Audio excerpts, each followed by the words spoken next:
I'm Mike Sanders, a 30-year-old office worker. I'm an editor at a major publishing house. Being a bookworm, I majored in literature in college, so I'm living pretty fulfilling days. The only thing missing is a girlfriend, but unfortunately, I've had no experience with dating women so far. Mike, we've got a new writer coming to the editorial department today. I want you to handle the meeting. Just as the editor-in-chief instructed, I started preparing for the meeting. In fact, a few days ago, our company held an essay contest, and I was assigned to handle the winner. The new writer is a woman, using the pen name Mary Caro. I haven't met her directly yet, but her work was really interesting. As an editor, I was proud to meet a writer with talent, but I was stunned by the person who showed up at the meeting booth. To my surprise, the person standing in front of me was my old crush, Kathy. As expected, Kathy was shocked to see me. "What? No way. I can't believe Mike works for this publisher." I was so engrossed in her pen name that I didn't notice, but her real name, Kathy Capra, was indeed written on the documents the editor-in-chief gave me. Despite being taken aback by this unexpected turn of events, we got down to business immediately. "I've read your work, Kathy, and it's really interesting. We'd like to have you continue to write a regular column for our magazine, so today we'll discuss the details. We also conduct reader surveys in the magazine, so let's aim for the top ranking together." As I handed her the documents and looked straight into Kathy's face for the first time in 10 years. Kathy's beauty hadn't faded at all. She was even more attractive than before. She is 2 years older than me, but her skin is still fair and firm, and her black hair is shiny and full of moisture. Her casual attire, a white blouse paired with dark brown chinos, gave off an air of a sophisticated adult woman.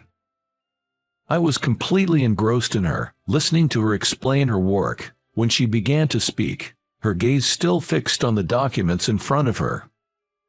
"Thanks. Actually, I've always had this admiration for being a writer. After college, I went back home and got a job, but I just couldn't give up on my dream. So, I moved back to New York and worked as a freelance writer."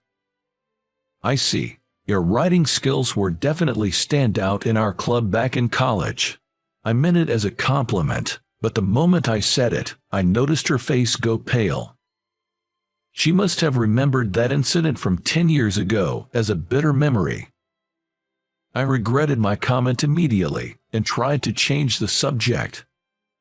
"Here's my business card. If you ever have any questions, feel free to contact me anytime. Thank you for your time today." As I bowed my head after saying that, Kathy responded with a somewhat tired expression, "Thank you too," and then left the meeting room. Phew. The moment she was gone, I heaved a deep sigh. In fact, we had a history like this. 10 years ago, Kathy and I were in the same literature club at college. Kathy, being beautiful, was admired by everyone around her, considered the club's idol. I also had a secret crush on her. "Mike, I read your review in this Mint's journal. It's really interesting." "Thank you. I enjoyed your serial novel too." "Really, that makes me happy." With that, Kathy turned to me with a smile as bright as the sun. I was a bit of an introvert, but her cheerful and spontaneous nature had a way of melting my defenses. Sadly, my love stood no chance. That's because she already had a lover. "Kathy, let's head home together." "Oh, okay. I'm coming now." As soon as Kathy saw her boyfriend, Joe, she gleamed with joy and rushed off to join him. Seeing them walk side by side, I thought to myself again, they are really a good match. Joe was the handsome guy from the literature club, and they were well known as a good-looking couple. There was probably no space for an ordinary guy like me in between them. I kept telling myself that, but one day after school, Kathy suddenly asked me, "Want to grab a drink?" There was a heavy rain warning that day, so like other students, I was planning to head home early. However, she insisted, "I really want to drink," and eventually I gave in. There was something off about her that day, and I could sense it. My gut feeling turned out to be right, as she quickly downed her drinks at a fast pace. It wasn't about having fun, but more like she was drinking just to get drunk.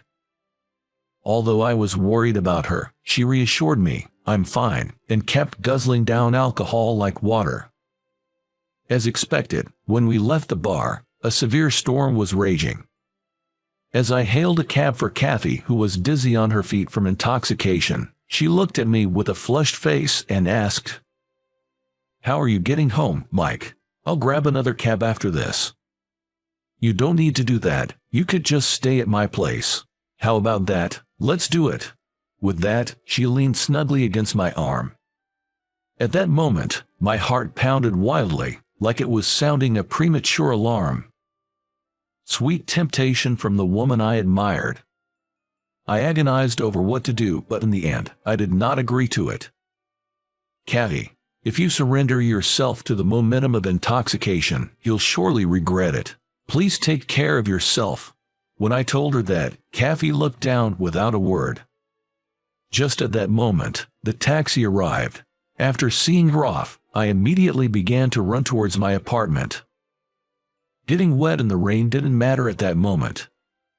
I was confused by her sudden offer, and at the same time deeply self-loathing that I had even for a moment thought of taking it up. To shake off such distracting thoughts, I ran fervently through the rain. "Kathy, you have such a wonderful lover. Why would you invite someone like me?" Several days later, when I showed up at the club, Kathy interacted with me as if nothing had happened. Despite that, given what had happened, I couldn't shake off the awkwardness.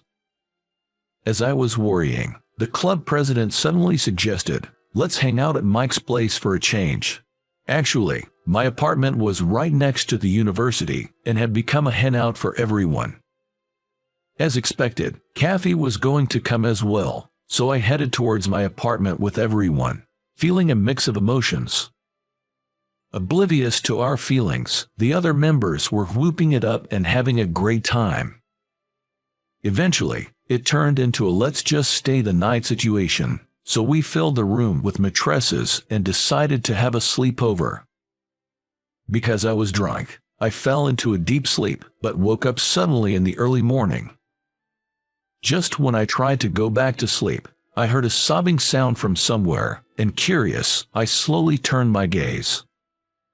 The one who was crying was Kathy.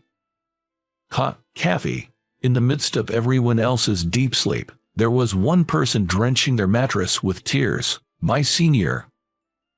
I couldn't take my eyes off her, and I was sneaking peeks at her from a crack in my sleeping bag. What could have happened? I was compelled to reach out to her, but I didn't want to disturb the others who were sleeping. After a few hours, as everyone started to wake up, Kathy stopped crying and started putting on makeup at the sink as if trying to hide her swollen eyes. While I was completely preoccupied with Kathy, I got out of the mattress to match the waking time of everyone else. And later, I came to understand the reason behind Kathy's tears. It turned out she had just broken up with her boyfriend, Joe. Indeed, Joe wasn't there when we had a gathering at my apartment before. After hearing about their breakup, I finally understood why Kathy had invited me for drinks. She must have been feeling lonely. She probably just needed someone to lean on, to distract herself from her sadness. Though I wanted to see Kathy again, she told me, "I'm busy job hunting," and stopped showing up to the club. Given her breakup with Joe, it might have been harder for her to come to the club. And so, we grew apart. Kathy graduated from college, and 10 years passed just like that. Even now, she remains a special person to me, which is what I haven't been able to commit to a relationship with anyone since then. But since we've managed to reunite, I'd like to be good business partners. We did start off with an awkward vibe at work, but as soon as I read Kathy's draft, we quickly broke the ice. Your new work is excellent, Kathy. With this, we can definitely aim for the top in the survey results. Really, we did it. As I had predicted, Kathy's new essay won first place in the magazine's reader survey. We were overjoyed with this good news and decided to have a celebration party that very night. Even though the forecast was calling for heavy rain, Kathy said, "I'll grab a cab home," so we decided to stop at the bar near the office. It's close to my apartment, and as long as Kathy can catch a taxi, we'll be fine. It had been a while since I'd had drinks with Kathy, but the food was good and the conversation flowed more enjoyably than I had expected. With this atmosphere, I felt that we could build a good working relationship. As I was drinking and enjoying the moment, Kathy suddenly started speaking with a serious expression on her face. "I've been meaning to apologize for a long time. I'm truly sorry for what happened 10 years ago. It was rude of me." Instantly, I realized what Kathy was referring to, that rainy night. "No, it's okay. Don't worry about it. And you had your own issues at that time, right?" "Ah, you're talking about Joe." "Yes, he had a habit of cheating on me, but I was in love with him, so I kept forgiving him every time. But when I found out he brought another woman into our room, I couldn't bear it anymore and broke up with him." "Wait, Joe cheated on you?" I was genuinely surprised to hear this. I had thought they were perfectly happy together. When I looked at Kathy's face, it had fallen into a gloomy expression. "But that doesn't excuse what I did to you, Mike. But because you treated me kindly, I feel really saved now. Thank you, truly." Knowing about her painful past, I felt deeply sympathetic. I had absolutely no intention of blaming her. "It's okay. It's been 10 years. Let's let bygones be bygones. I want to create a lot of wonderful works together with you from now on." "Thank you, Mike." And so, we cleared up past misunderstandings, our feelings renewed, and we toasted to a fresh start. We left the bar in high spirits and tried to hail a taxi, but all the cab companies were booked solid. Apparently, there was a concert in the neighborhood, and all the taxis were pre-booked because of it. To make matters worse, the trains were also delayed, and Kathy, who lived in the suburbs, couldn't get home. Seeing Kathy distressed, saying, "What should I do?" I bravely suggested to her, "Kathy, if you'd like, why don't you stay over at my place?" Normally, I wouldn't dare make such a bold suggestion, but being a little tipsy gave me the courage. As I nervously awaited Kathy's response, she let out a sigh of relief. "Thank you, that would be wonderful." However, once we got to my apartment, there was only one bed. I offered Kathy the bed and told her, "I'll sleep on the couch," and was about to head to the living room. To my surprise, Kathy suddenly hugged me from behind. Too shocked to move, I froze, and then she slowly spoke. "Don't go, Mike. We finally got together. I don't want to be apart from you anymore." Kathy, what's going on?" "There was one thing I couldn't tell you when we were drinking earlier. I've been in love with you since that rainy night." "What?" At Kathy's words, my mind went blank. I never thought Kathy could have feelings for me. Before I knew it, Kathy was crying. At that time, I was really at the end of my rope. I was betrayed by Joe, whom I loved, so many times that I didn't even care what would happen to me. But you were there for me, telling me to take care of myself. I was always sacrificing myself for Joe, so I was even happier to hear your kindness. I realized I had been looking for someone like you all along." Listening to her, my resentment for Joe grew stronger. The fact that he had hurt her so much, I could never forgive him. That's why I felt I couldn't face you, so I stopped going to the club. I tried to forget about you and make up for the past, but the moment I saw you, I couldn't stop my feelings of love. Kathy, unable to stand it any longer, I faced her and hugged her tightly. I was filled with such love for her, I couldn't help myself. I like you too, Kathy. I've never been able to forget you." "Mike, I'm so happy."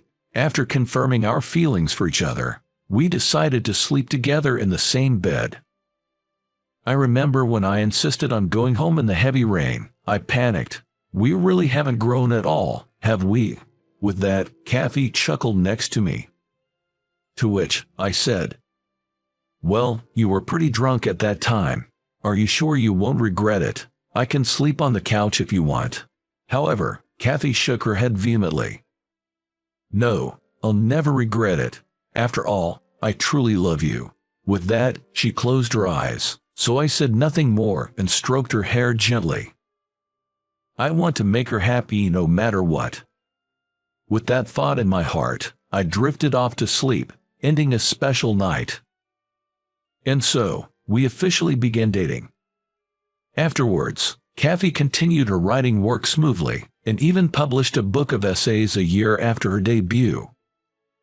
As a talented and beautiful female writer, Kathy garnered popularity and even managed to host autograph sessions in bookstores. A lot of fans visited the autograph session, and I accompanied her as her supporter. Just when the autograph session was about to end, I heard a familiar voice. Wow, Kathy, you've become quite famous. Joe. To our surprise, standing in front of us was Joe, Kathy's ex-boyfriend. Upon seeing him, Kathy became wary, but suddenly, Joe bowed his head deeply. Kathy, I truly regret that I hurt you back in college. Joe's sudden apology caught both Kathy and me off guard. This was because Joe was known for his arrogant personality during his college years, infamous for never apologizing even when he was clearly in the wrong. Yet now, he was apologizing for his past actions. What could have possibly happened to him? As we watched in silence, Joe slowly began to speak. Kathy, I was really impressed when I read your work. In fact, I've always admired writers and quit my job to work as a freelancer, but unlike you, I've not been able to achieve any results, and embarrassingly, I'm barely scraping by using my savings. Joe, who used to be quite fashionable, was now donning a worn-out jacket and looked tired. Seeing Joe in such a state, Kathy seemed to feel sorry for him. Back in college, I was so full of myself, thinking that I had the talent to be a writer, but now, I feel like I'm being punished for my past arrogance. After reading your work, I just couldn't sit still and came here to this autograph session. I know an apology won't fix everything, but I'm really sorry. As a person and as a writer, I truly respect you. Joe's sincere remorse was palpable as he apologized. It seemed that he had grown as a person through his setbacks. Kathy remained silent for a while, but finally spoke up. Joe, please lift your head. Your apology has helped me find closure. What matters is not the past but the future. I look forward to reading your work in public again, so please keep working hard. Kathy, thank you. After that, Joe turned to me.